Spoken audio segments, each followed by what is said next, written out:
Welcome to Gone Fishing, a show diving into the cybersecurity threats that surround our highly connected lives. Every human is different. Every person has unique vulnerabilities that expose them to potentially successful social engineering. On this show, we'll discuss human vulnerability and how it relates to unique individuals. I'm Connor Swalm, CEO of FinSecurity, and welcome to Gone Fishing.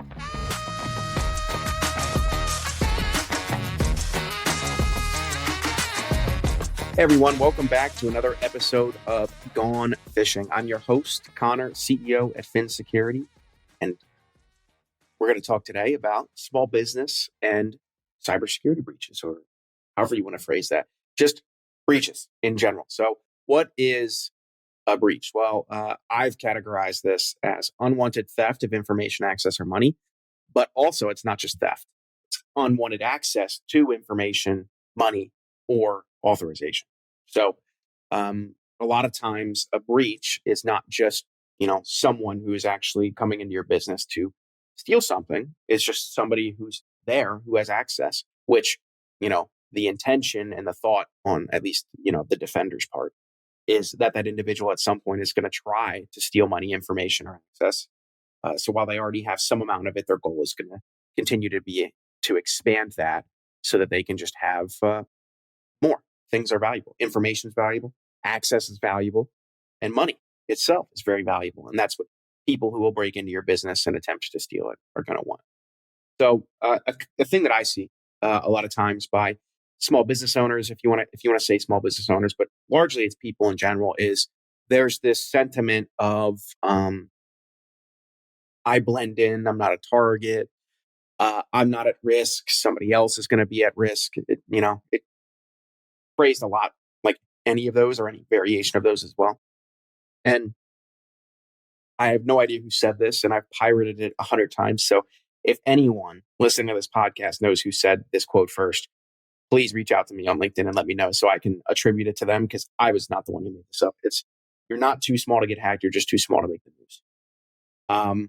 And so I think there's this outsized expectation that, I haven't seen companies like mine in the news get hacked, and so I'm not at risk. It's not happening.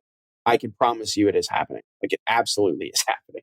That small businesses are getting hacked on a consistent basis. And if you don't believe me, the FBI reports on these statistics every year, and the amount of cybercrime, specifically cybercrime in the US for small to medium-sized businesses, is skyrocketing. It just is happening. And so a lot of people feel safe as a result of they don't stand out, or they believe they are too small, when I'm here to tell you, that's just not the case. Now, what I will credit them with is might be too small to get targeted, like individually targeted. However, that is not going to stop you from getting swept up into a larger breach. What I mean by that is basically you're not going to get singled out, but let's say, I don't know if I want to name the name, but there is a well-known password manager that was hacked recently. And by recently, I mean within the last year.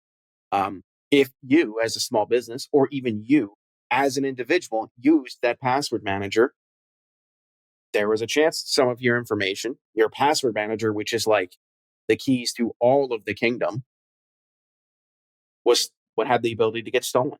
It's like that was just a reality. Now, I have no idea what the end result of that was, but I do know it's like, well, the risk at that point was not that your business got hacked. The risk was that a tool that you used got hacked, and then the information that was received from the tool that you use could be used to hack your business.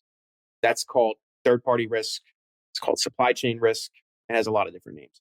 But it's basically like your business was not the target sometimes, but it was not the reason your business, ended up getting hacked. It was because a tool that you used got hacked, a third party. And so even if you believe you're not going to get targeted, you probably use large enough tools that will. Google. Who wouldn't target Google if they thought they could get away with it? I was going to say YouTube, but YouTube is owned by Google, so that's a moot point. But I don't know. Yahoo, Microsoft, Cloudflare. I'm just throwing out random names now. Software that you're likely to use on a regular basis. It's like, well, there is the big Sony hack. What was that? Almost 10 years ago now.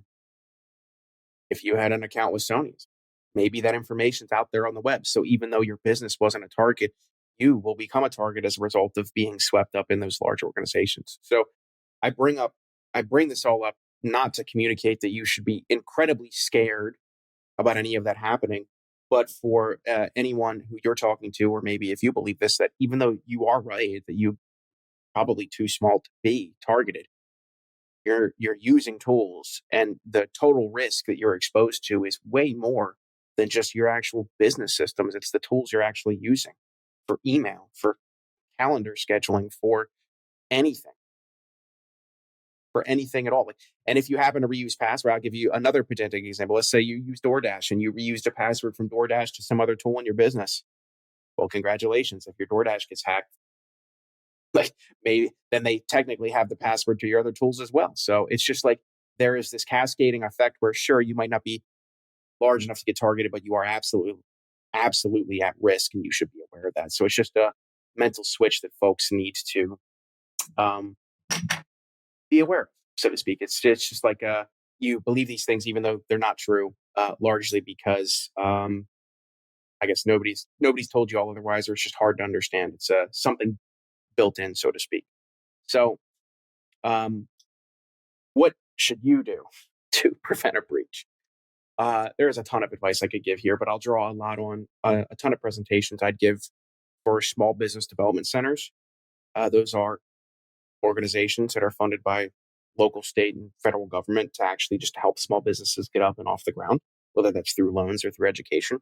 And I'm going to sum the entirety of the program that I would run for them and the entirety of the education I would give them in a sentence: be the second slowest person that the bear is chasing. So I'm sure all of you have heard the statement or the idiom, you don't have to outrun a bear, you just have to outrun the person next to you. There is a little bit of truth to that when it comes to your cybersecurity posture, right? Specifically for small to medium sized businesses, it's usually not a crime of intention, right? When you get hacked, it's just a crime of circumstance and a crime of ease. Like if it's easier to hack you than it is the person next door, congratulations, you're going to be the one that gets hacked. That's just how it's going to work. Specifically, in a world where the real value in targeting companies comes from targeting these incredibly large organizations that have a very large amount of money, a very large amount of information, and a very large amount of access, right? In the case of the password manager, millions and millions and millions and millions of accounts and passwords. And that is a ton of access that if somebody ends up hacking that they could get access to. You happen to get swept up into that, but that's not because you had any individual value. It's because there were millions of people in there, millions of pieces of access that ended up giving it value. So that's why when I would talk to, when I would do security education on just basic principles, simple things such as, here's how you identify phishing. Here's how you here's how you implement MFA. Here's what multi-factor authentication really is. Funny anecdote, I would also always make the statement, the IRS will never call you. And then I'd do another slide right after that. And it would still say, I promise, period, the IRS won't call you. That was not them. And then sometimes I'd add a third slide that was just a restatement of, no, seriously, they won't call you. Just stop picking up the phone.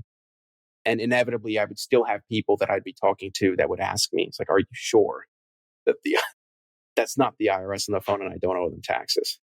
I was like, yes, they're not going to call you. Just hang up the phone.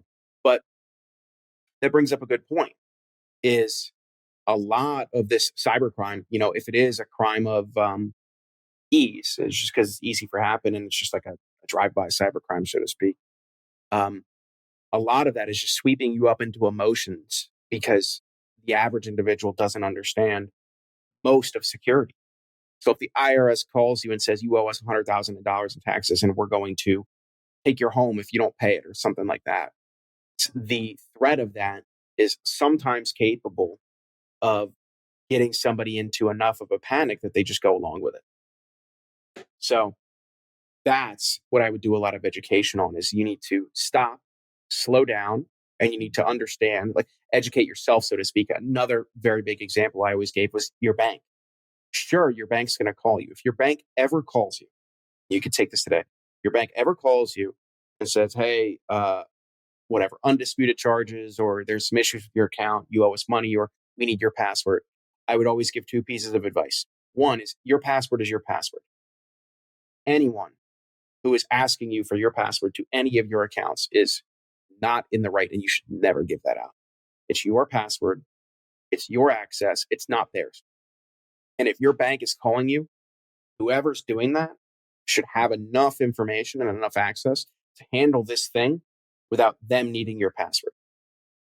So never, ever, under any circumstance, in any world, universe, or otherwise, or in any alternate timeline, don't ever give out your password. It's yours. Don't give it out. But the second thing was that emotion I talked about. If that phone call or that text message or that email is enough to start spinning up those thoughts of, wow, I might really be in trouble, or I really need to go do something about this, there's a very, very simple step you can take to relieve all of that anxiety. Go to the website of your bank, right? Go to PNC. I don't even know what PNC's website is. Go to citibank.com or wherever you bank. There will be phone numbers you can contact. There will be emails that you can reach out to, or go to the website, log into the account, and go through the messaging app that is typically located within your bank, your banking portal. And then they'll tell you in 99.99% of cases, we have no idea what you're talking about. That was very clearly a scam. That's what I would always suggest. So I guess one thing for y'all to take with you, or I guess two things. Just because you're not big enough to make the news doesn't mean it's not possible that you won't get breached. It is possible. We live in a really connected world where you're using tools from incredibly large companies in your day-to-day personal life and in your day-to-day business life. And the second thing is, most security breaches, almost all of them that relate humans, are all centered around getting you into this emotional, mental state of anxiety and panic, so that you just blindly accept the commands that come after to give this person whatever access or information they want. And what I would say is breathe. And then in the case of your bank, or like, you can do this with any tool, any person that's calling you, or any company, quote unquote, that's calling you to try and get you to do something, is you never give out your password ever. It's yours. The second is go to the official company website, call back on the official number, go into the portal and actually lodge a support ticket, or tell them what's happening and ask them if they can go check. And by the way, anyone you're on the phone with that is cautioning you not to do that, you should hang up the phone, and you should go do it anyway. Because that is the proper way to get. So that's what I would say. Those are the two pieces of advice I would always give to folks that I was given a little bit of education to. And now I've given it to you here today. If you have any comments, questions, concerns, or feedback, or you just want to reach out and say hey, you can find my LinkedIn in the show notes, and I'm always willing to connect and chat with you all. I think that would be a lot of fun. So I'd highly encourage you to go do that. But once again, I am Connor, host of the Gone Fishing podcast that you've been listening to for the last little bit, and I can't wait to see you all next time. Bye. Thanks so much for tuning in to Gone Fishing. If you want to find out more about high-quality security awareness training campaigns, how to launch them in ways that actually engage employees to change their habits, then check us out, FinSecurity, at finsec.io. That's PHINSEC.io. Or click all of the wonderful links in our show notes. Thanks for fishing with me today, and we'll see you next time.